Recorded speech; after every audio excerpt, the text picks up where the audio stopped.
So good morning, everyone, and it's great that you've joined this webinar. I hope you will find this 1 hour well spent.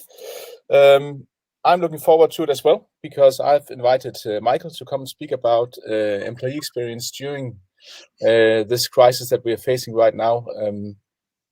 And I actually think that employee experience during these times has become even more important than before. But let's have a look at what we're going to talk about today. I will give a short introduction about, what is employee experience actually? What is it, and why does it still matters? And then Michael, he will speak about the 25,000 employee comments that you have collected, right, Michael? Yes. About during this crisis, actually, from people who use Peakon as this polling tool, pulse survey tool. So that is going to be really, really interesting. And then we will have some Q&As. So if you have any questions, please put them into the chat, and I will try to see if we can answer all of them. If there are too many, I will see if I can answer them afterwards, after the seminar or after the webinar. This is actually the first webinar that I'm doing, but I hope that this would be a series of webinars addressing some of these themes that we find important, that I find important as well, and that I feel that I can speak about. I also have to say that this is actually something that I do together with Praise. Praise is a great tool that is capable of making some behavioral profiling of people. Actually, a digital tool as well that can help setting or creating great teams together so that people can actually thrive in the way they work together. I think that's it, actually. So let's go. A bit about me. Those who don't know me, I do mainly work with technology, actually, in different ways, many different ways. This is a robot, and these robots that I work with, they are actually trying to help organizations make work more human. So that is actually my focus, and it's a bit ironic, actually, that you sometimes need technology to make work more human. But if you find the right balance, I believe that we will be able to go hand in hand with the robot and actually be able to deliver a better employee experience, or they can help us deliver a better employee experience. These are some of the ways that I can help. So making our communication more engaging, or help organizations to make sure that their values are reflected in the experience at work, and but also figuring out what kind of technologies can actually help connect people at work with each other, or just figuring out how can we use social media internally and externally in a new and more authentic way. I do have some partnerships. I work with a company called DLA Ignite in the UK, a company focusing on social business transformation, and then I am facilitating some networks in a company called Connect Minds, where we share knowledge about digital communication, internal communication, social media, and so on. It's some groups that I facilitate mainly in Germany right now. And these are some of my clients, so that you can see that I do actually work sometimes. Great. And Michael, this is actually the place where we should have been today. Yeah, I was very much looking forward to that, but now I'm stuck over in the UK. But at least through the wonders of this humanizing technology, we can still chat. Exactly, and I think maybe we can do this in the fall if that is possible. But as you can see, we would be sitting pretty close to each other, and that is definitely a no-go during this time. But I mean, normally this was the thinking was that this is a session I would have like every 6 weeks, with an interesting theme, with an interesting speaker, and we would have some great beer from Frederiksberg Bryghus, who would be brewing some beer for us for this session, and Praise would actually have sponsored the beer, so it would have been free. So yeah, what's not to like about this? But unfortunately, this is not where we are right now. So we'll have to wait and see when this is going to happen again. All right. So employee experience. Why does this still matter? I would say if I should try to give a bit of context where I come from when I talk about employee experience, I have to think back to this experience that really triggered my interest. Actually, that was again back to something where I wanted to buy a piece of technology, these virtual reality glasses. I was in New York at that time, and I went to this guy in the blue shirt you can see behind my son there, and asked him if he could help me with these VR goggles. Could he help me log up this so that I could actually see these VR glasses and see if that would be something I would like to buy? And then he said to me, "You have to ask someone in the blue shirt." And I said to him, "I mean, don't you have a blue shirt on?" And he said, "No, this is aquatic." And then he went away. And that was kind of interesting for me because, I mean, I tried to reflect about what did actually make him act in that way. And I figured out that this is actually, I found out that this could actually be because of the employee experience that he is facing. Maybe this is not his department. Maybe he's not being rewarded for these kind of things, or he has been told that he should not help people with this, with these VR glasses, because there's someone else who will be rewarded, who will get a bonus for selling these kind of things. So this is actually the customer experience is in my end actually something that has, or the employee experience has a huge impact on the customer experience. So I like to think of employee experience as an end-to-end thing, so that you would actually use Steve Jobs' wise words at some point, and you have to start with the customer experience and work towards. And I know he meant that in terms of creating a great user experience, but I think it could be the same way when we talk about employee experience, and also because that where you see the place where you see the value of a good employee experience is very often when you face the customer experience, because that's the front stage. The backstage is the employee experience. So we have to figure out, if we want to deliver a world-class customer experience, you have to figure out what kind of moments are important for people in the organization, so that they are actually able to deliver this great experience. So let's try to refresh what employee experience is about. Actually, I think McKinsey has made a great definition about it, and they say that this is about companies and the people working together to create personalized, authentic experiences that ignite passion and tap into purpose to strengthen individual, team, and company performance. And I think they came pretty close, because this is something that's created, and these are experiences that are created together. It's not something that you can do as a leadership team on your own. You have to figure out what kind of moments are important to people to get their work done in a good way. So it's all about creating flow at work. That's what we want to have. We just want to experience a great flow where we can just do what we are supposed to do in a good way, doing all the right things. Sounds very idealistic, but basically that's what we want. And this is what we really don't want to experience at work. That's friction. That's when things are not working as they were supposed to be, or if we face a lot of bureaucracy that we don't think is necessary, and so on. Then we experience friction and we get frustrated, and then eventually we might actually leave our workplace. I've built this little overview here, inspired actually by Cisco, who did something similar back in 2017, and try to describe what kind of experiences do really matter. Where are these very important experiences that people have at work? So these are the areas that I think are really important. I think they match quite well with the things that you measure at Peakon, Michael. Yeah, right. So for instance, my first impression is really important when you start at work. This is one of the most important moments that you have. Your leader, I think we discussed that yesterday. You said to me that the leadership or your closest leader amounts for about 70% of the experience at your work, and so on. And when you then combine my leader and rewards and recognition and so on, that's going to become a really, really strong strong thing that is affecting your behavior. So there are a lot of different things. Procedures and tools are definitely also something, and that's something that I look into a lot.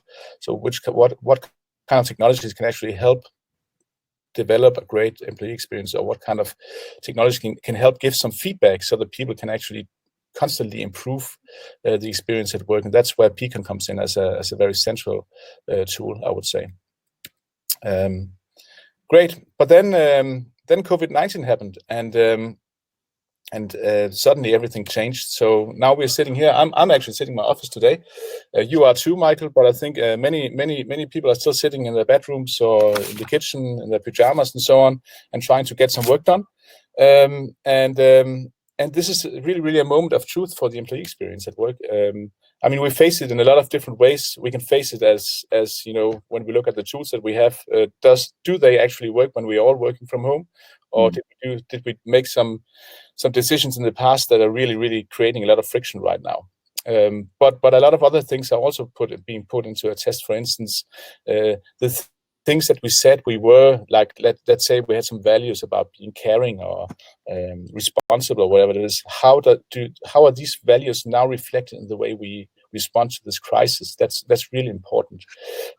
So let's say, I mean, letting people go right now is obviously a huge issue. So how do we do that if we have to let people go, or do we do whatever we can do to not let people go? This is something that you have to think a lot about when you have values like being caring or whatever it is. So if you want to stay true to your values, this is the time, I would say, where you have to do that, because people are putting this to this is the place where people put this to the ultimate bullshit test, I would say. And then of course we have all these distractions when we work from home that we hadn't had before, something we need to cope with. And it's just changing. I mean, this situation is totally changing the way we work and all the things we normally would experience at work. Because when we were at work, when we were at the office, some things just seem to happen. And today, working from home, for instance, where a lot of people work right now, it really requires that we have to make a lot of different decisions that we normally would not have to do. So, for instance, let's say, where do all the great ideas come from normally? I mean, sometimes they happen at the coffee machine at work. So this serendipity, it doesn't happen anymore. So how do we actually socialize when we sit at home? How do we care for each other when we are at home? When should I speak to my manager and all these things? So I saw some other statistics that meeting hours were actually going up right now, because people tend to book each other for a lot more meetings right now because they don't see each other, which maybe could be a negative thing actually, because then you sit in back-to-back meetings for the day and don't feel that you get some work done. So based on that, I actually I did this overview focusing on remote working and what it actually means for us, but also trying to think a bit about where have we been focusing, where have organizations been focusing right now, and where do they have some challenges. And I think in the past we've been focusing a lot on the tool set. So do we have the right tools when we work from home? And do people know which tools are offered? But where we are challenged right now is that people not necessarily know how to use which tools. So do they have the right skills? Do people actually know how to work from home? A lot of people who are normally not working from home, they now have to work from home. So do they know how to have meetings? Do they know how to structure a day's work, etc.? And then also the mindset, I mean, or the culture, you could call that, maybe you could call it the culture as well. So do we have some mechanisms in place in the organization that helps people stay productive or just ideate? How do we create the serendipity as I talked about earlier? And how do we socialize with each other when we are at home? And also the leadership. So do they have mechanisms in place that make sure that they stay in touch with their teams, and do they make sure to recognize each other when they are, even if they're not seeing each other every day? Because recognition is also something that happens every day, that you even not would be recognizing a lot, but it's just something like well done, or these kind of things that you don't get anymore. So you could easily end up feeling isolated and also feeling that your work doesn't really matter anymore during these times. And that's something we need to be aware of. So that is just my anecdotal thinking, Michael, and I think, but you have a lot more data you can come with and tell if this is actually going on, and what is on people's mind right now. Yeah, but I think it's actually quite interesting. We talked about this yesterday. When we look at that famous BBC clip of the guy trying to read, the news, and his kids are walking into the room.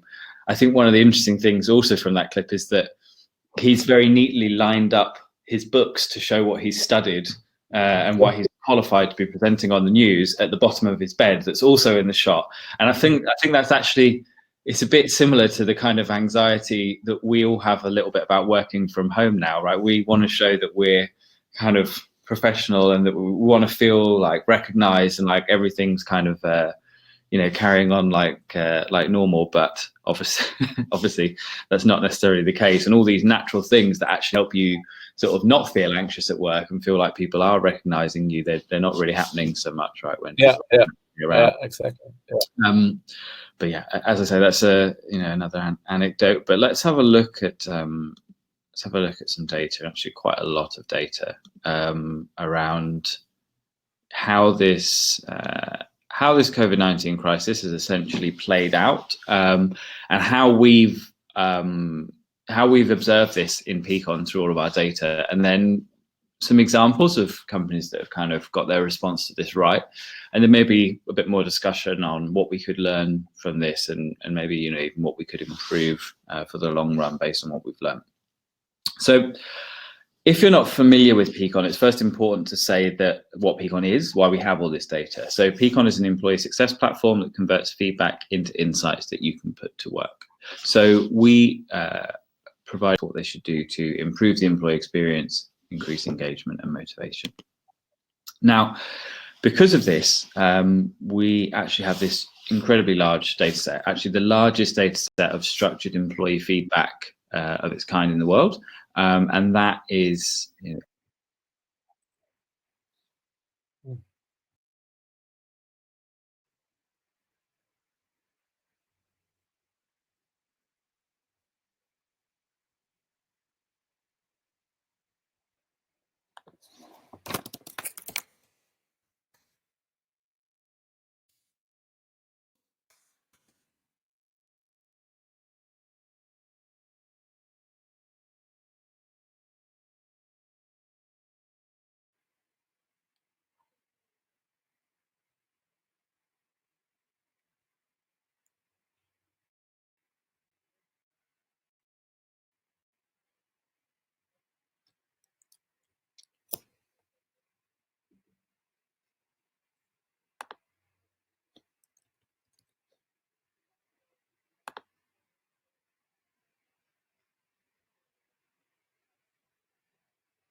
talking about this, is that Peakon is not a general purpose survey platform, right? We weren't going out there asking people what they thought about COVID-19. We were just asking the same questions that we'd always been asking before in terms of different things about employee experience.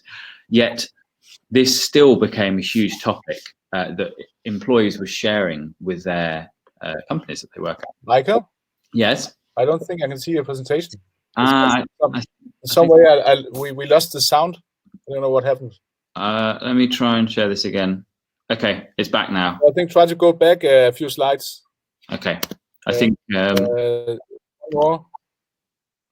To China, I think it was, because okay. we lost some time. Yeah, sorry about that. Sorry about that. I think it dropped off the connection. Okay, so as I was saying, in January 27, this was the first time anybody actually left a comment in Peakon mentioning COVID-19 or coronavirus, and it was a comment from an employee working in China. So we could see that, almost immediately as this became a topic in world news and world affairs, people were starting to leave comments about it in Peakon. These two graphs actually show how these comments began to really quickly evolve in line with the amount of cases of COVID-19 around the world. So you can see that on this timeline, the amount of people that were being confirmed as having coronavirus and the amount of people that were starting to talk about coronavirus through Peakon, very much aligned. The interesting thing here is that Peakon is not a general purpose survey tool. We didn't launch a survey, or businesses didn't launch a survey asking people what they thought about COVID-19. Peakon was measuring the exact same things it was always measuring in terms of the different factors that promote a good employee experience. But yet, this was obviously so top of mind, people were sharing this with their employers at the time. So now what I'm showing you are the terms that employees were using in their comments through March 2020. The words that are coming up here are the words that appear on average a lot more than they usually do. That's how we've basically pinpointed these words as things that were kind of new in the data set in March.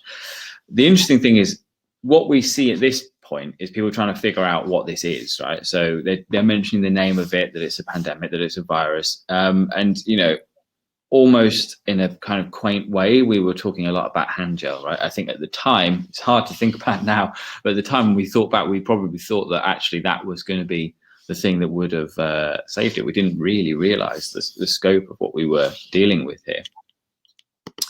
But this very quickly evolved, right? So at the start of March, we had 1.5% of comments being left in Peakon were about coronavirus. By the end of March, it was 3.5%. Now, 3.5% of all the comments being left in Peakon is a massive percentage, right? That is more than really common topics like the relationship with your manager or the quality of the meeting rooms, which are sort of things that people normally discuss very often through Peakon. Now, in April, you can see that the situation has evolved, right? All those previous terms are kind of disappearing, and we're now basically in lockdown mode, right? We're actually talking about how we manage this situation, the impact it's going to have on people, how are we going to deal with the stress, how are we going to continue communicating properly.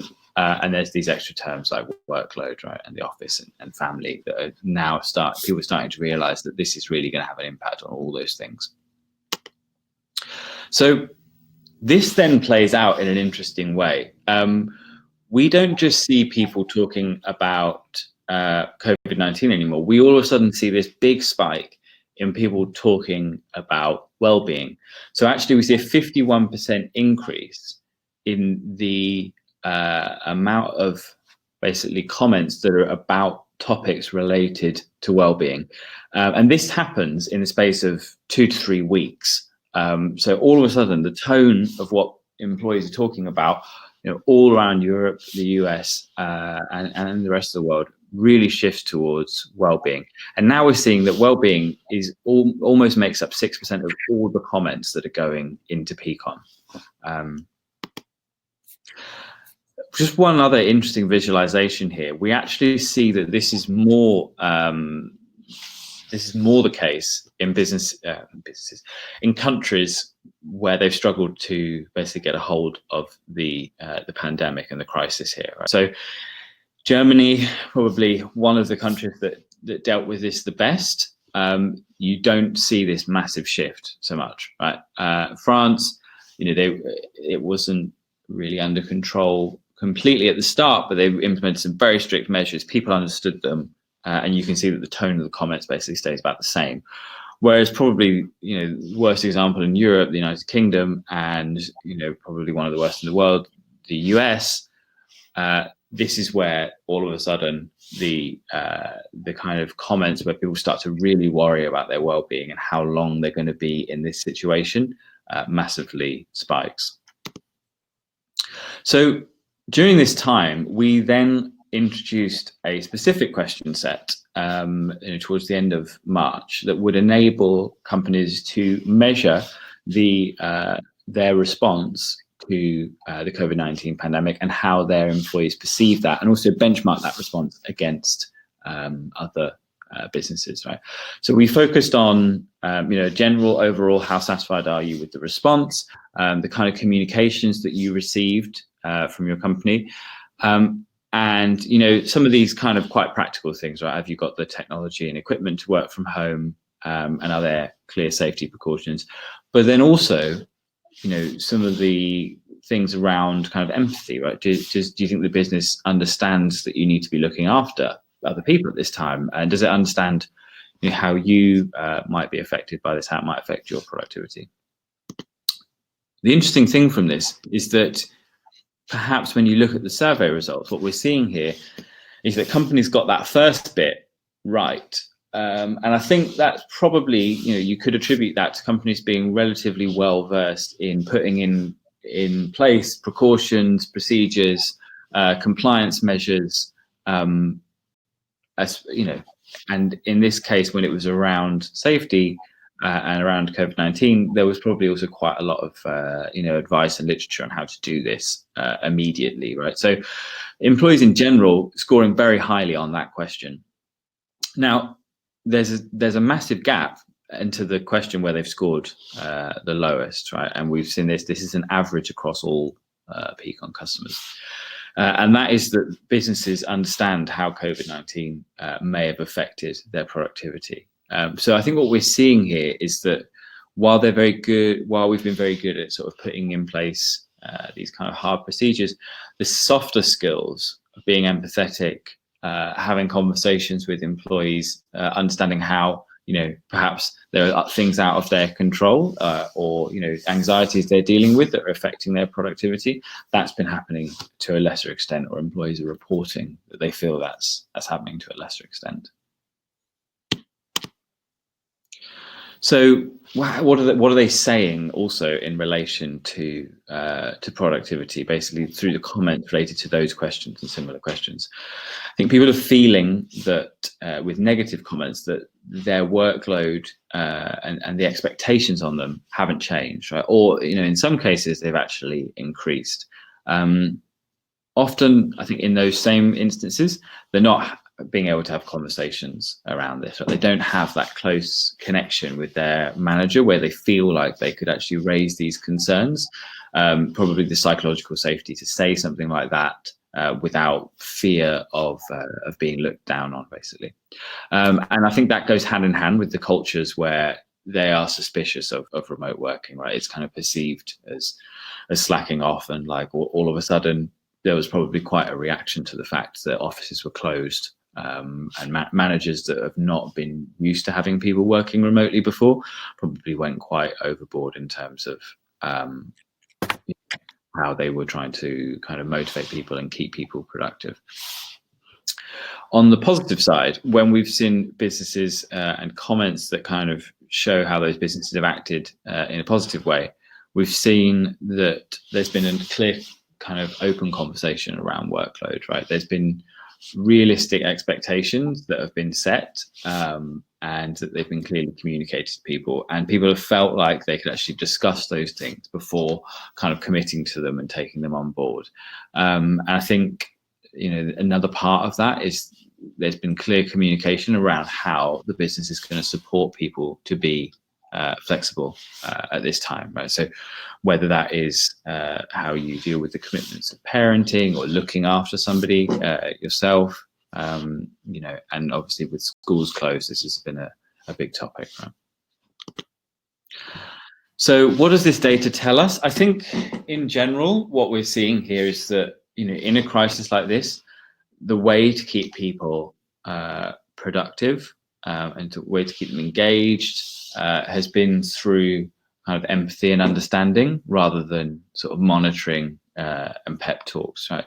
And perhaps actually this has always been how it should have been, right? The companies that have been good at this have generally been the companies that have always been good at this, right? And this crisis has kind of just exaggerated the characteristics of many cultures, but hopefully it's also made quite a few businesses who've not been so strong at this to actually really reflect and learn, what they could be doing differently going forward. So I've got a couple of examples of more concrete actions that businesses have taken that have done very well. Two businesses, in fact, have actually improved their employee engagement over the course of this crisis. So the first is business in the UK called Radian. Radian is quite an old company from 1925. It was founded, has more than 1,300 employees, and they both build houses and kind of manage the properties that people rent from and live in their communities. So Radian actually is in the top 5% of their industry in terms of their Peakon benchmark for the employee experience they deliver. So they actually put out a blog post themselves on how they were using the data in Peakon over the course of this crisis, and the things that they've done that have been kind of reflected in that data. So the first has been how they stepped up their communications, right? So they've been doing daily email bulletins, they've been doing videos from their CEO or their leadership team, and they've also been doing, kind of a lot of resources on their intranet about how to deal with this crisis.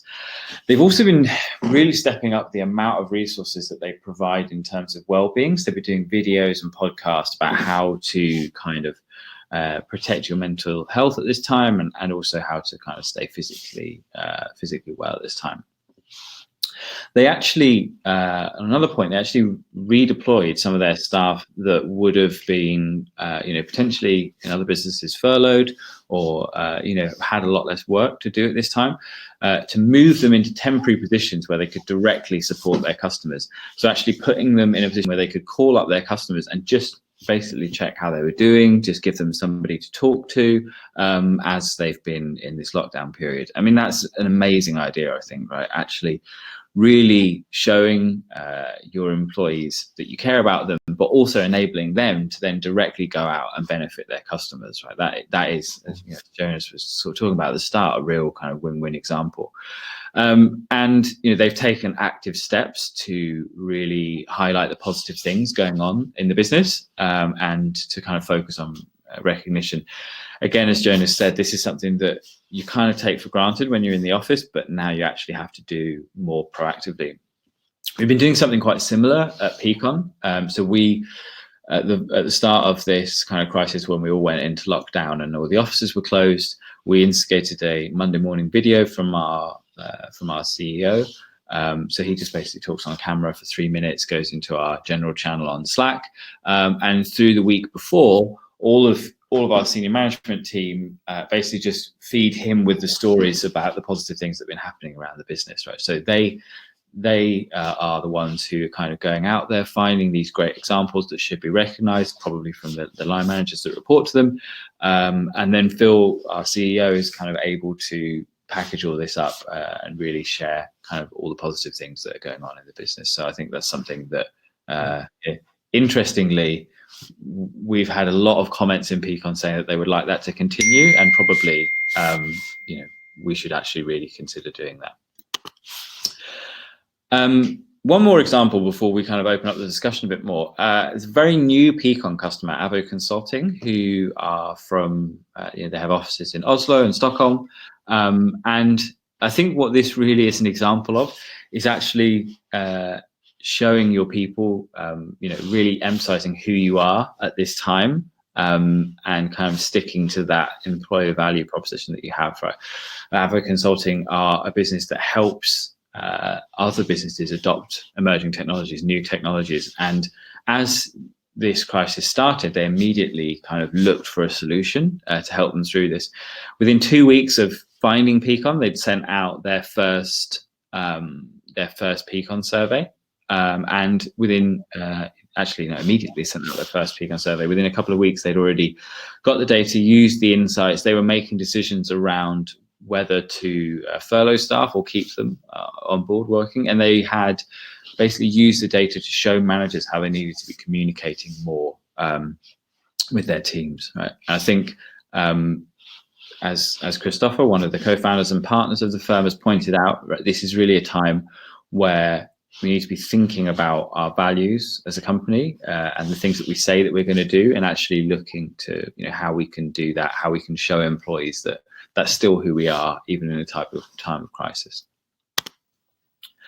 So as we leave this crisis, what have we learned? I think I sort of touched on this a minute ago, but I think we've actually, maybe if there's anything positive comes out of this, we're actually going to refocus on the employee experience, things that actually really matter, right, and really help people stay productive.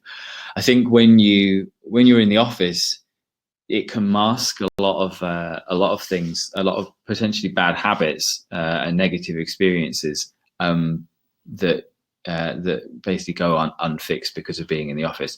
Things like recognition that we've touched on, but also just how do you get the basic resources that you need to do your work, right? It's always very easy to go and walk over to somebody and ask them where something is in Google Drive or how this works on Salesforce. But when you're out of the office, there is that level of disconnection that means you probably don't want to actually write somebody on Slack and bother them to actually find this stuff. So I think that's where the friction happens. Yeah, exactly. Yeah. So we've kind of learned that we need to really, solve some of those problems. And I think in some cases, this is for some team members that are probably less busy at this time, that would be actually a great way to, refocus them on actually solving some of these issues around how resources are organized and accessed, so that you can get the stuff when you're working remotely, but how you can also use it when you're back in the office. I think it's also shown that just having this endless escalation of perks and things that are nice in the office is not really how employees measure whether they're cared for or not. I think we go overboard on this idea that adding a free yoga class shows that the company cares for you.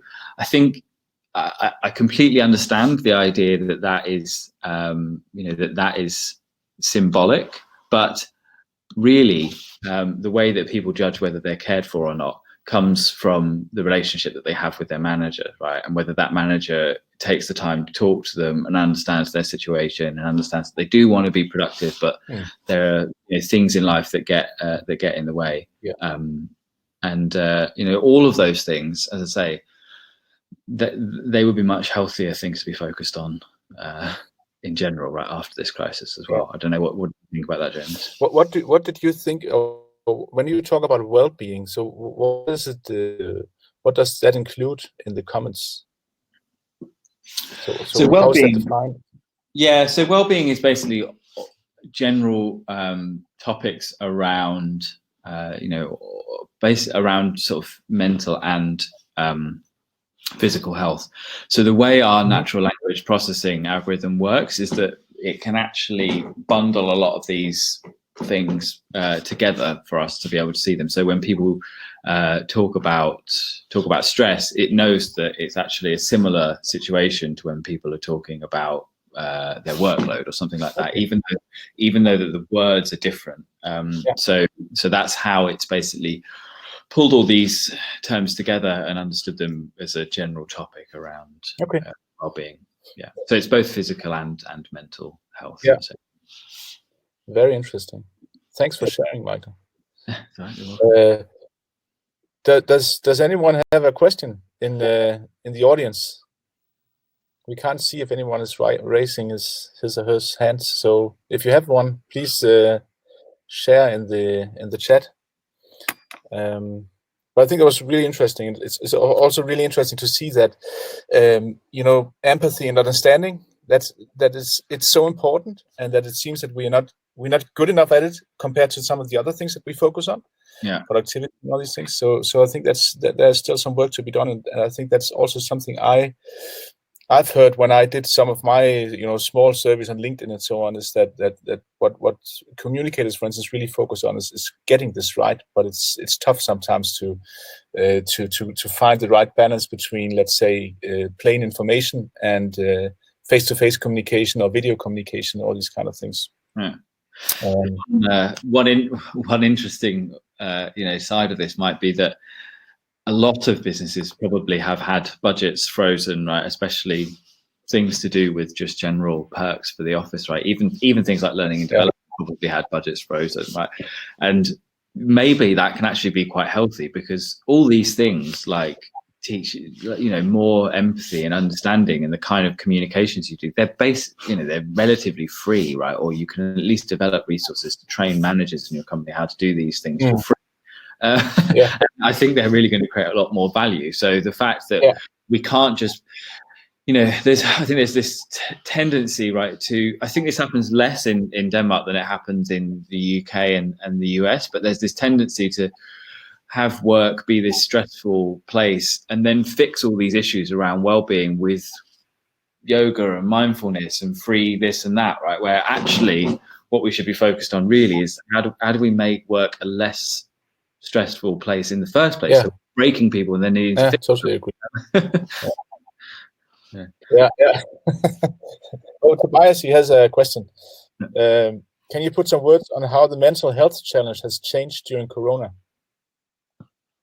I think, Tobias, probably what we've seen, and again, which might be a good thing, is that people have been much more open about it. I think people have realized that it's fine to talk about these things, and that's probably going to be reflected in the amount of comments that we see in Peakon percentage wise on a global scale. But I mean, I think we've seen at Peakon as well that people are now just much more open to say what they feel about these things, and also leaders are much more open to talking about it as well, being a lot more authentic, not having this having this mask almost that to be a senior leader you are above these things, right? I think we've seen that leaders should be communicating in a way that actually recognizes they deal with these same challenges too. And he also writes, as a side note, in our data at Compis, we see that people thrive mentally and physically during Corona. That's interesting. I mean, I'm just reading Ingrid's question here about how it seems that individual managers have a big impact on employee experience. How can organizations support managers in this? Maybe I've got a view on this, and then Jonas, you probably have a lot of other insights. I think in general, we do see with almost all of the factors that Peakon measures, right, which goes right through from things that you would think directly come from the manager. So like the level of autonomy people have, the level of support they get from their manager, the level of recognition they have, but right through to how people understand the business strategy and how well people perceive they are to be rewarded. They're all very closely linked to the manager. We actually see on average 70% of the difference between teams and between people is attributed to the manager. So that doesn't mean that the organization is not responsible. It means that actually developing managers in a way that it means they're going to deliver a great experience has to be top of mind. For years we've always talked about how engagement, actually we need to get managers involved in this process. I think it's exactly the same with employee experience. I think how organizations can help is through instruments like values, mission statements, things like this that really define what the expectation should be and how you should behave and the type of experience that you should be delivering to your employees. And then, taking that through to how you train managers. And then I think there are also the other initiatives, right, that organizations should do. Jonas, you probably have an example. It's an interesting question. I actually do some keynotes about what our managers going to do when robots are doing everything. It's a bit provocative, but I think it's based on something I found somewhere. I think it was Accenture who did an interesting survey at some point where they figured out that managers, they spend 80% of the time on administration and controlling their staff, and they spend 8% of the time coaching people. And I think it's not because we have, it's not necessarily because we have bad managers, but it could also be because we have built an organization based on KPI structures, short-term thinking, all these things that makes us work that way. And I can remember from my own time as when I was a director, a lot of my time was actually spent in success factors in SAP, trying to do a lot of administrative stuff.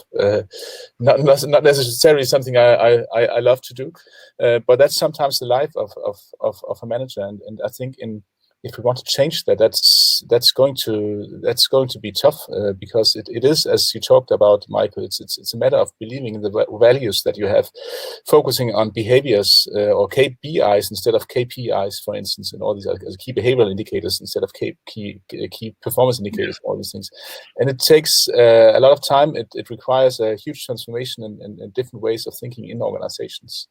But I think that's really important. Also now, I mean, why you can't measure people at home on KPIs. You have to help guide them with some behaviors instead. Yeah. So I guess that would be my thoughts on that one. Yeah, and I think probably to add to that, we need to give managers this level of data and feedback, right? I think that's sort of intrinsically a bit how Peakon helps with these things, right? Helps that old saying that whatever if it doesn't get measured, it doesn't matter, or doesn't get improved or whatever. Actually, if you can add some data to some of these soft skills, right, then managers can all of a sudden start to focus on them and start to improve them, right? And whether you do that with Peakon or any other tool, it's about doing that in a way that's more continuous and more regular.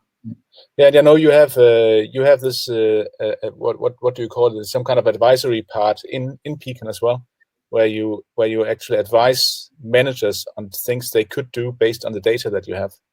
Exactly. Yes. So we have inbuilt action planning essentially. So when Peakon's kind of algorithms can come up with a suggestion of what needs to be improved to increase engagement. So basically looking at an aspect of the employee experience and where that manager is below where they could be in terms of a benchmark and has a strong correlation to overall engagement, we can then say, okay, this is something that you should be focused on. And then we can give them an action plan that is kind of a general action plan that works across all industries. Something really interesting, one of the most interesting findings we had last year that I wasn't sure how this would go, was we looked at those action plans that Peakon suggests versus actions that managers put into themselves.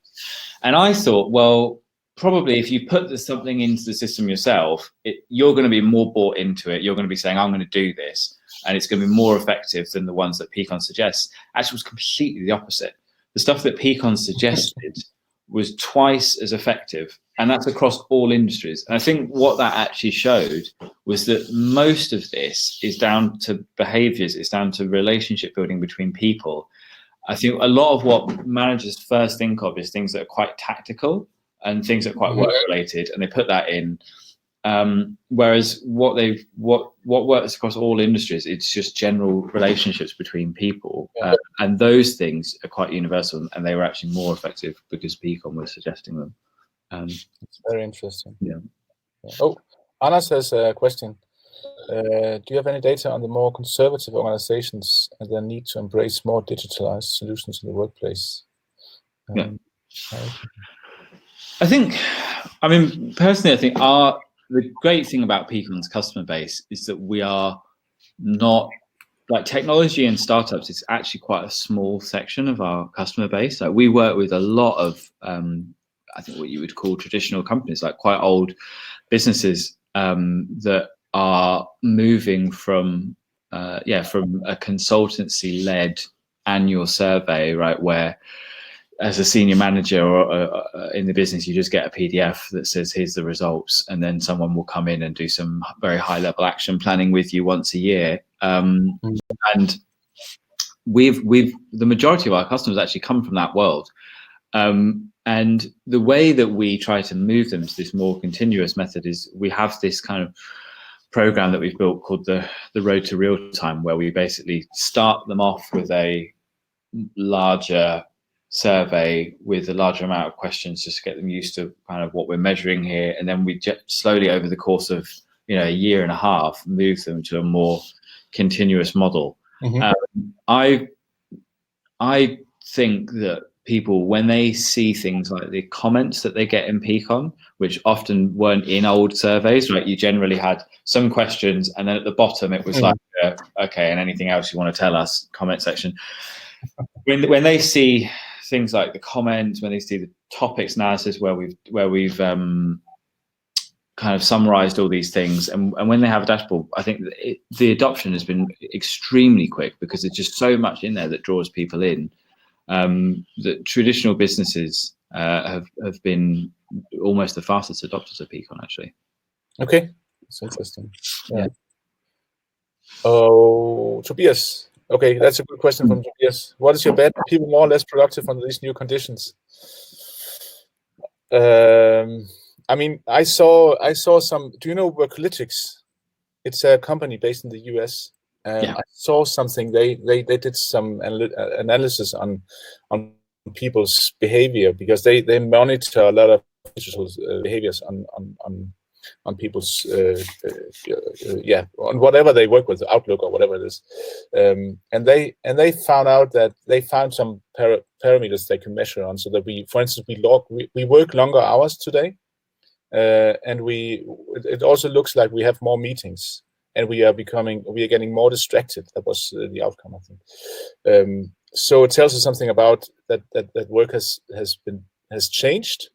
I don't know if it's for the good or for the worse. And also, I think one of the things we have to take into account is that we don't actually know how we don't really know how this is going to affect us emotionally over the longer term. So I can feel that I might be more productive at home because I sit at home and I'm not going to be disturbed. Now it's very important for me. Very simple for me to say, because I'm the only one in my company. but in general, I would say people would feel less disturbed at home if they don't have kids who are running around. But we might end up feeling more isolated. So how does that affect the productivity part? I don't know. And I think that needs to be seen still. But I think we have to think about the psychological impact as well.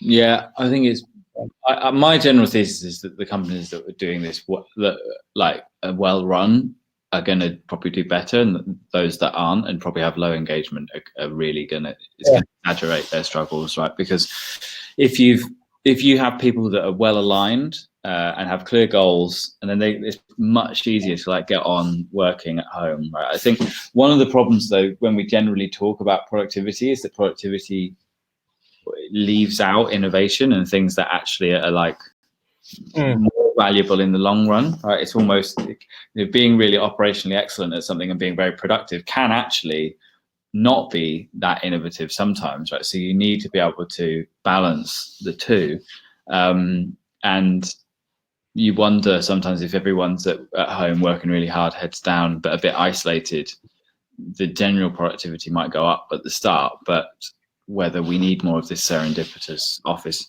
stuff to be more innovative, I don't know. Maybe businesses will actually, whether they'll respond, or the best ones will respond and will put in place ways to do that online. I think it's definitely possible, but we need to be cognizant of it. Yeah. So I think we can't give a clear answer to that one. All right. I have a few final things I think I can share. I have to figure out what to click on here. Turn screen share on. Yes, that's the right one. Let me just find the right.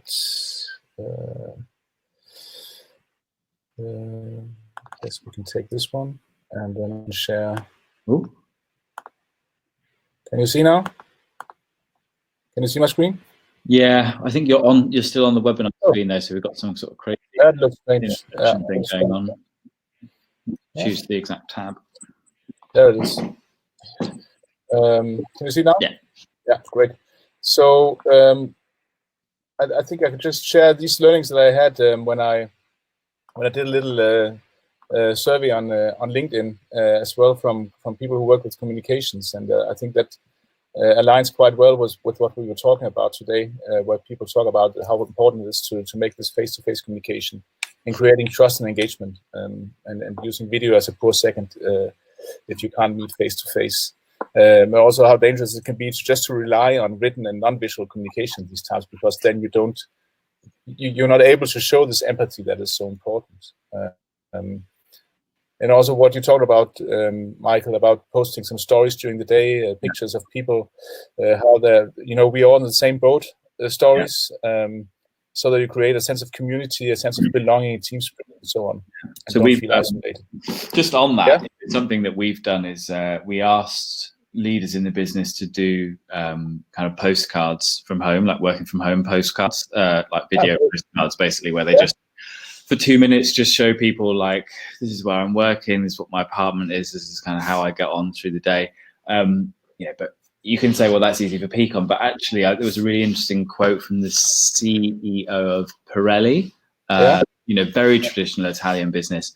And he said, well, actually for people to see their leader without a tie on, which shows how traditional they are, and just at home with their cat, is going to be very healthy and actually create more of a connection. So even businesses like that's a very traditional business understood the benefit of this.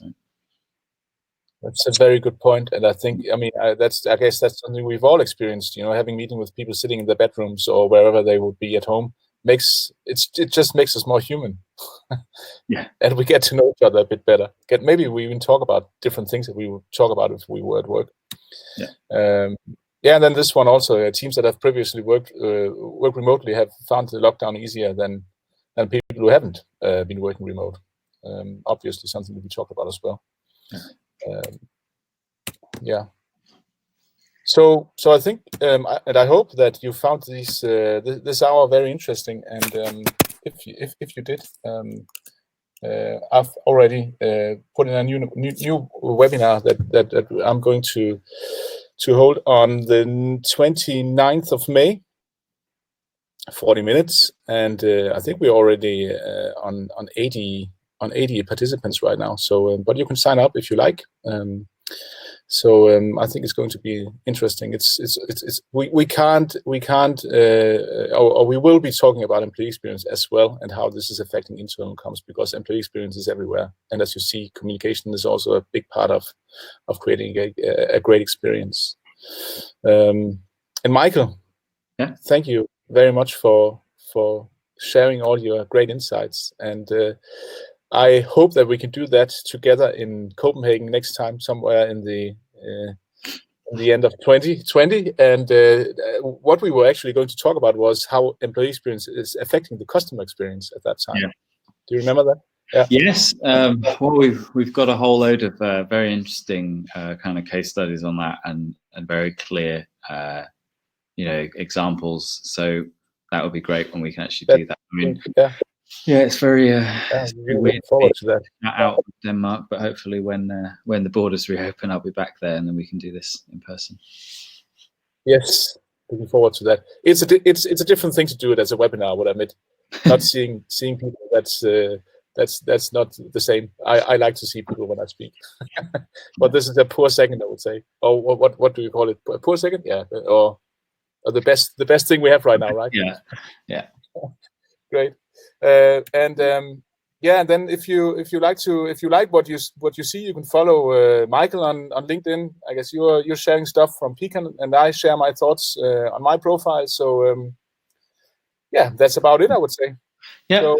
Also, if my email address is just michael@peakon.com. So if you've got any other questions, or you just want to chat about any of this stuff, you can always send me an email too. Fantastic. So thank you, everyone.